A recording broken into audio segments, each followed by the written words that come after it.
Bueno, seguimos recordando las explosiones allí en la fábrica militar Río Tercero. Está con nosotros Oscar Gijena, miembro de la Comisión de Damnificado, que padeció y vivió ese día, 3 de noviembre del 95, las explosiones. Oscar, siempre se habló de algunas explosiones, las dos primeras son las que más se conocen, la primera suave, que es un poco la que alerta, y después la gran explosión. Pero hubo varias, una incluso cerca del mediodía. Sí, sí, hubo varias explosiones, como vos decís. La primera, que fue la que anunció de alguna manera, y la grande, que fue la donde explota. Hay un galpón en la planta de carga que se llamaba de almacenamiento, de almacenes, y ahí había aproximadamente unos 30.000 proyectiles de 155 milímetros, más otros proyectiles más.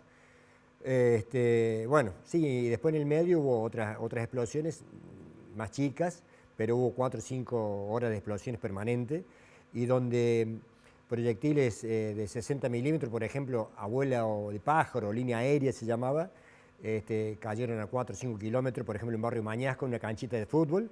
Estaba lleno de proyectiles que eran 60 milímetros, proyectiles chiquitos, pero bueno, vos calcula que ese pedazo de hierro que vuele 4 kilómetros y caiga, Sí. Y a la velocidad que viene, eso es. Sí, sí. Vos decías en el otro bloque que habías trabajado justo ahí en ese lugar, en la planta de carga. Sí, sí, yo digamos. hacía el control radiográfico de los proyectiles. ¿Qué es eso? Los proyectiles se cargan los proyectiles en el taller 1-2 que se llamaba, era del llenado de proyectiles, y entonces se hacía una colada de trotil o de exolita, según lo que fueran cargados proyectiles. Un inspector de calidad de la planta de carga de calidad separaba una X cantidad de proyectiles, los traía a rayos X, nosotros los radiografiamos, y si, por ejemplo, de un lote de 100 proyectiles, 20 que radiografiamos estaban bien, el resto del lote pasaban como bueno, porque se suponía que la colada, al tener la misma temperatura, todo el procedimiento que tenía, el resto de los proyectiles iban a estar bien.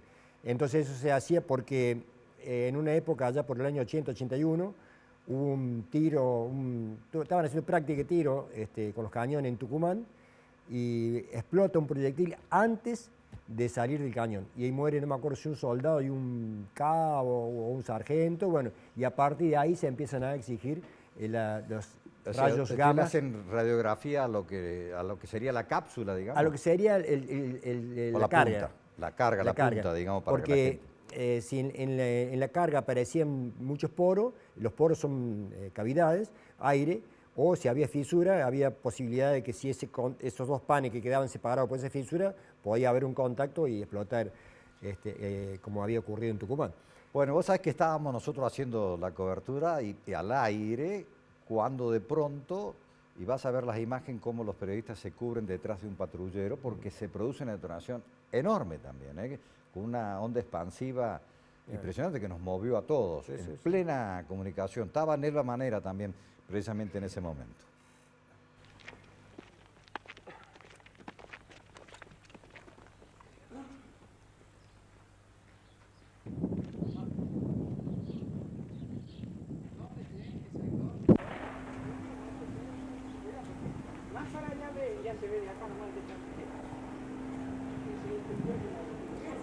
La gente empezó como a volver a buscar algunas pertenencias, ¿no? Cuando se da, mira, ahí se siente. El policía se tira, Nelva se cubre detrás de la camioneta. Ese de camisa blanca soy yo, estoy agachado junto con otros periodistas de América, los camarógrafos. Esa detonación fue tremenda. Eso fue más o menos 1:45, calculo yo. Sí. Porque estábamos saliendo para el informativo de esa hora. Sí, hubo varias.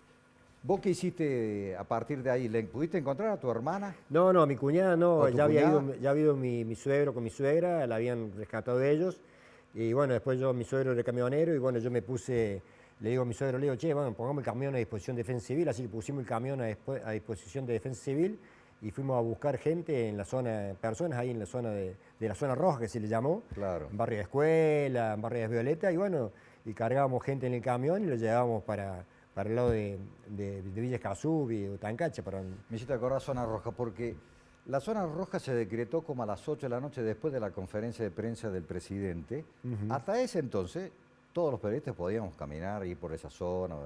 Nosotros quisimos dar una vuelta a esa hora y ya está todo vallado, con cintas, y se denominó todo eso zona roja, no se pudo entrar más por días a ese lugar, Sí. Yo después pude, no me acuerdo si el 6 o el 7, entré ahí porque, bueno, como te decía hace un rato, el doctor Ponce había ido a Río Tercero, entonces pidió ver la zona y bueno, como yo le dije a los policías, algunos policías me conocían, le dije que yo había trabajado 3 años en el Plan de Carga, tenía conocimiento de todo lo que tiene que ver con los proyectiles, bueno, entonces nos dejaron pasar. Y bueno, y realmente encontrarse con esa situación fue realmente caerlo en las lágrimas, encontrar con compañeros de la fábrica, el tan querido, nosotros le decíamos Negro Salina, que era un trabajador de carpintería y de Plan de Carga, que se mató haciendo horas extra para poder construir su casa, y su hija estaba embarazada, ya de poco tiempo creo que le faltaba para tener familia, y bueno, y nos encontramos, nos dimos un abrazo y nos pusimos a llorar los dos porque tenía toda la casa destruida, después de tantas horas extra que había realizado él en su fábrica para poder terminar su casita, y bueno, realmente ese fue un encuentro muy, muy emotivo, con uno de los pocos que nos pudimos encontrar, porque como vos decís, había personas que no las dejaban pasar, a excepción de que, bueno, supieran que eran de ahí del barrio. Sí, o que vivían. Y que iban a buscar alguna pertenencia, pero bueno, realmente fue muy, muy, muy triste. Cada vez que uno ve todas estas imágenes se pone mal. No, y la gente andaba como lo que hoy se podría decir zombie, porque alguna gente que vos veías más al lado cerca de la terminal o en el centro, angustiada buscando familiares, caminaban sin pensar, sin salir, era una cosa impresionante. Sí, hubo familias que tuvieron 2 o 3 días sin encontrar los hijos. Yo tengo una amiga que, bueno, a las 3 hijas, ella vivía en Ruedas Violetas, cerquita de la fábrica, bueno, justo se dio la casualidad que una pareja conocida de ellos vio a las nenas que salían de la escuela, y en la escuela de Barrio Fábrica, y bueno, le cargaron las 3 y se fueron a Villa María. Claro. Bueno, después se comunicaron, che, Silvana, están las nenas tuyas acá, están conmigo, están en Villa María. Claro, vos decías, porque claro, en esa época no había... en el caso nuestro de Radio Universidad estábamos debutando con los primeros celulares. Claro. Que eran unas cosas así, ¿no? Ahora como la batería era como de moto, tenía un teléfono arriba, pero comparado a los handy, eso era realmente un avance. Y nosotros nos enteramos 5:30, 6, que ya venía el presidente, finalmente llegó más cerca de las 7, incluso vimos el helicóptero, y por eso nos enteramos todos los que estábamos ahí desperdigados, en la famosa conferencia de prensa, que estaba Rojo, que era el intendente por entonces, Mestre, el gobernador, Mestre padre, y Carlos Saúl Menem, que era el presidente, que se hizo la conferencia de prensa en el Hotel Argentino. ¿Querés recordar unos segundos nada más de lo que decía? Bueno. En principio, de acuerdo a la información que yo he recibido aquí, que ha recibido el señor gobernador, el intendente, en principio se trataría de un accidente. Yo tengo una anécdota de eso con respecto al accidente. No lo he dicho nunca, lo voy a decir ahora.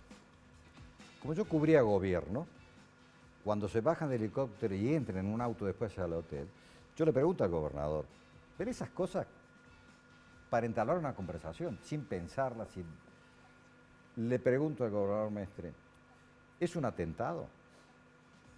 Bueno, Mestre no se llevaba bien con la prensa, no sé qué me contestó, pero no de bola, y siguieron y entraron. Pero yo noté que Menem escuchó y le hace así, le pregunta, y se ve que Mestre ahí le dijo, porque él arranca así. Claro. Quiero decir que es un accidente, claro, no un atentado. Sí, lamentablemente se pasaron muchos años para que todo esto saliera a la luz y que realmente después se encontrara a la persona responsable o que había sido realmente un atentado y no un accidente. Claro. Incluso alguna vez leí hace mucho tiempo, vos hacías una diferenciación entre un sabotaje y un atentado, ¿no? Vos sostenías la teoría de que era un sabotaje. Claro, porque el atentado es como si te lo hacen, viene alguien, le tiene bronca a Canal 10, te tira una bomba de afuera, y un sabotaje, si te lo hacen de acá adentro, del propio medio, para tapar supuestas pruebas que uno quiera ocultar. Y eso me pareció a mí que podría haber pasado en Río Tercero, que más que un atentado, un sabotaje, debido a todo lo que vivimos con lo que pasó después con los días, ¿no? Con los días, bueno, con el tiempo, porque con el juicio después finalmente se pudo determinar, claro, que había sido al propósito para ocultar la venta de armas y proyectiles a Croacia y a Ecuador, ¿no? O sea que claro. a la larga tenías razón vos en ese sentido. Claro. No Sí, fue sí. una chispa que hizo detonar No, no. los tanques de trotil, como se pensaba en su momento, ¿no?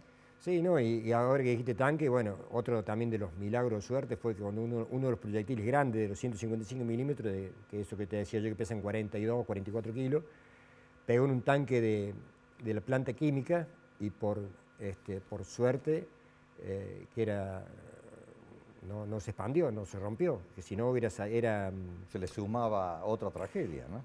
otra. Porque hay que decir a la gente que pegado a la fábrica militar está el polo químico, Claro. digamos. En ese entonces había varias, estaba Duranor, Atanor, Y estaba Tanor, Petroquímica, DPA, la fábrica militar que tenía la planta química, tenía sulfúrico, amoníaco, nítrico. Bueno, Atanor tiene Atanor que hacía alcohol y un montón, alcohol claro. y el Que en otro- realidad los pobladores siempre se pensaban en eso, ¿no? En algún derrame de las fábricas, de las Sí, sí, bueno. petroquímicas. Hoy estamos en 2022, hoy pasa algo y en todos los medios locales de Río Tercero están llamando a Defensa Civil o a la radio o por las redes. ¿Qué pasó? ¿Por qué hay ese humo? Bueno, hoy, que de alguna manera ese es el, Eso quedó sensible, ese es digamos. el daño moral que uno muchas veces planteaba, ¿no? Claro. La diferencia del daño moral del daño psicológico. Los que somos nacidos y criados en Río Tercero, como vos decías hace un rato, uno sabía que había la alarma para tal cosa, que había tiro en el polígono a tal hora, y no la movíamos porque sabíamos que eran los tiros del polígono. Claro. Hoy vos escuchás una explosión y bueno, todo el mundo alterado, o ves una pérdida en alguna planta química y bueno, ya está todo el mundo llamando para ver qué es lo que pasó, ¿no? Vos sabés que repasando el archivo por buscar estas imágenes, encontré una nota que se le hace a los primeros operarios. Y la verdad que sostiene un poco lo tuyo, porque de entrada, y esta nota se hizo ese día de la explosión, 3 horas después, ya negaban los mismos trabajadores de la fábrica militar de que había sido un accidente.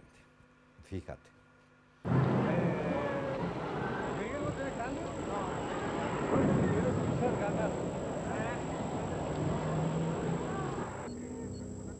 En Río Tercero hay un secreto a voces.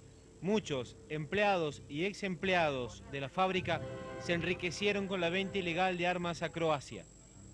Casi todos coinciden en relacionar ese negociado con la explosión de aquel día. Los explosivos que se encontraban en el lugar ese día no pueden haber sido no pueden haber sido incendiados ni por una chispa ni nada parecido, ¿no? Ni por temperatura ni. En un principio, cuando yo tenía esa sospecha, me decían que era un loco de pensar en eso. Pero para mí, que yo estaba en ese momento y en ese lugar, que donde no vi nada ni se vio nada extraño, que de golpe apareciera esa llama ahí sobre el nivel del tambor, no era normal. Claro. Una cosa es hacer el análisis frío después, casi 25 años, con todas las pruebas, con lo que se pudo demostrar en los distintos juicios y en las distintas etapas de los juicios, pero eso al comienzo era como pensar en qué es lo que había ocurrido, qué es lo que había provocado el daño. Los trabajadores se defendían de esa manera también, porque el mismo, no se ve en la conferencia, el mismo presidente Menem lo dice claramente, es un accidente. Y sobre eso estamos trabajando, me lo ha dicho el intendente y el gobernador, ¿no? Sí. Sí, inclusive le obliga a un periodista que diga que dijera que era un accidente y no un atentado. Claro. La gente, vos decís, hasta el día de hoy eso suena a una explosión y ¿cómo lo vivieron los días posteriores? ¿Qué me nos podés decir? Y mucha incertidumbre, pasaron muchas cosas. Muchas familias se empezaron a replantear irse de Río Tercero, que se fueron muchas familias de Río Tercero, y venían algunas personas, trabajadores de fábrica o habitantes de la ciudad de Río Tercero, y decían que, bueno, que querían que el hijo se le orinaba en la cama, que la mujer no dormía, que yo tampoco puedo dormir. Bueno, un montón de situaciones que inclusive se presentaron unos 4.000 relatos en la justicia, se hicieron hacer unos 4.000 relatos con un equipo de psicólogo y psiquiatra que se combinó para hacer todo ese trabajo y bueno, con algunas unas preguntas y unas pequeñas respuestas, bueno, y muchas de esas personas contestaron toda esta situación que se estaba viviendo y muchas se fueron. No nos olvidemos que en los hoteles de embalse hubo familias que estuvieron Sí, viviendo claro. aproximadamente casi 3 meses, ¿no? Sí, sí. Y no sé si algunos casos más. Otros se fueron para otras localidades, porque hay familias que llegaron sin nada. Entonces, hasta que le hicieron La casa o no, la posibilidad el de- dinero, el todo el trámite, había que hacer se había instalado el Ministerio del Interior en Río Tercero, hicieron 2 decretos nada más por las 2 explosiones, porque el 3 de noviembre y el 24 Claro, de noviembre. 24. Se hicieron 2 decretos y bueno, hasta que se hiciera todo el trámite, presentaron papeles, que pasara un ingeniero civil, un arquitecto a hacer relevamiento de las viviendas, bueno, todo llevaba todo un tiempo burocrático, bueno, y esos decretos tenían 6 meses de duración, y que no hacían 6 meses quedaba en pampa y la vida. Claro. Bueno, vamos a hacer una nueva pausa, Dale. Oscar, y ya seguimos hablando de lo que ocurrió aquel 3 de noviembre.